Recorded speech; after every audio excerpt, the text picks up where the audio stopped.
అనంతపురం జిల్లాలో 14 అసెంబ్లీ నియోజకవర్గాలు ఉన్నాయి.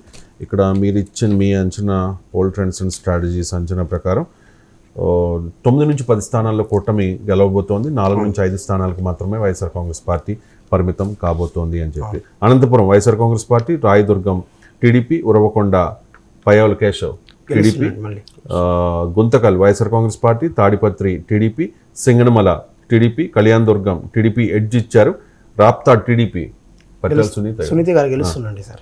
ఓకే, మడకశిర వైఎస్ఆర్ కాంగ్రెస్ పార్టీ, హిందూపూర్ జై బాలయ్య టీడీపీ, మంచి మెజార్టీ వస్తుంది బాలకృష్ణకు. పెనుగొండ టీడీపీ, పుట్టపర్తి టీడీపీ, ధర్మవరం వైఎస్ఆర్ కాంగ్రెస్ పార్టీ, కదిరి టఫ్ ఉంటుంది, కందికుంట కృష్ణ గెలవడానికి అవకాశాలు ఎక్కువ కనపడుతున్నాయండి. ఆయన ఒక 2 crores అమౌంట్ తో దొరికిపోయింది కదా ఆయన వెహికల్. అవునండి కదా కదిరిలో అని అనుకుంటుండే. అక్కడ అవును ముస్లిం కమ్యూనిటీ ఎక్కువ ఉంది కదిరి మున్సిపాలిటీ పరిధిలో. సో కొంత ముస్లిం కమ్యూనిటీ కందికుంట వెంకట ప్రసాద్. అవునండి. సో అనంతపురం అంటే ఇప్పుడు మనం ఒక 7 జిల్లాల్లో అవుట్ ఆఫ్ 13 ఒక 7 డిస్ట్రిక్ట్స్లో కూటమికి బలం ఉంది, మెజారిటీ వస్తుంది అనుకున్నాం కదా. దానిలో రాయలసీమలో ఉన్న 4 జిల్లాల్లో ఇదొకటి, అనంతపురం కూడా ఒకటి. ఆ తర్వాత కర్నూలు కొంచెం ఎడ్జ్ చూపిస్తూ ఉన్నారు. ఇక చివరగా చిత్తూరు జిల్లా. చిత్తూరులో మొత్తం 14 నియోజకవర్గాలు ఉన్నాయి, అసెంబ్లీ నియోజకవర్గాలు చిత్తూరు జిల్లాలో. ఉమ్మడి చిత్తూరు జిల్లాలో ఆ నియోజకవర్గాల్లో మీరు ఇచ్చిన report 6 to 7 YSR Congress party, 7 to 8 కూటమి. సో ఈక్వల్గా ఇచ్చారు. Chittoor Telugu Desam party, Thamballapalle YSR Congress party, Peeleru TDP, Madanapalle YSR Congress party, Punganur Peddireddy Ramachandra Reddy మరోసారి గెలవబోతున్నారు YSR Congress party, Chandragiri YSR Congress party, Tirupati Arani Srinivasulu Janasena. Damn ఖచ్చితంగా 100%. ఎందుకంటే చిరంజీవి గారు 2009లో గెలిచిన స్థానం అది.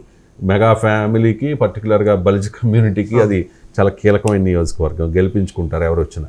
శ్రీకాళహస్తి టీడీపీ, సత్యవేడు ఎస్సీ రిజర్వ్ నియోజకవర్గం వైఎస్ఆర్ కాంగ్రెస్ పార్టీ, నగరి టీడీపీ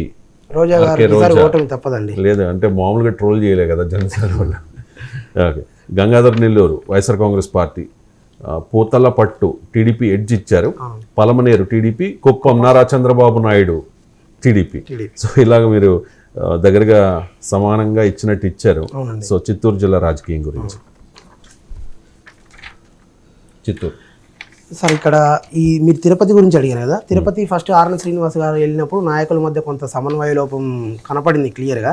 కానీ దాన్ని వాళ్ళు సెట్ చేసుకోవడం, పవన్ కళ్యాణ్ గారు జనసేన నాయకులతో మీటింగ్ పెట్టుకొని చేయాలని చెప్పి బలంగా చెప్పడంతో నాయకులందరూ కలిసికట్టిగా వర్క్ చేశారు.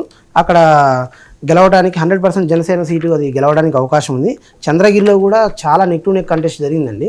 జరిగినప్పటికీ కొంత చెవిరెడ్డి గారు తక్కువ ఓట్లతోనైనా గెలవడానికి అవకాశం ఉంది. చంద్రబాబు నాయుడు గారు ఈసారి మంచి మెజార్టీతో, భారీ మెజార్టీతో అక్కడ కుప్పం గెలవబోతున్నారు. అంటే గతానికి మించి వస్తుందా? గతానికి మించి రావడానికి అవకాశం ఉందండి. అంటే వై నాట్ కుప్పం అన్నారు కదా వైసీపీ వాళ్ళు. భరత్ ఎవరినో నిలబెట్టారు, భరత్ నిలబెట్టి మీరు గెలిపిస్తే మేము మినిస్ట్రీ ఇస్తానని కూడా ఏదో చెప్పారండి. బట్ భరత్ గారికి ఈసారి ఓటమి చెప్పదండి. చంద్రబాబు నాయుడు గారు మంచి మెజార్టీతో గెలవబోతున్నారు. అంటే వారి కాన్ఫిడెన్స్ ఏంటంటే అప్పుడు లోకల్ ఎలక్షన్లో కుప్పంలో గెలవడం జరిగింది వైఎస్ఆర్సీపీ. అప్పుడు ప్రభుత్వం ఉంది కాబట్టి అధికారంలో అది జరుగుండొచ్చు. కానీ ఈ ఎలక్షన్లో అయితే ట్రెండ్ చంద్రబాబు నాయుడు గారు గెలిచే అవకాశం ఉందండి.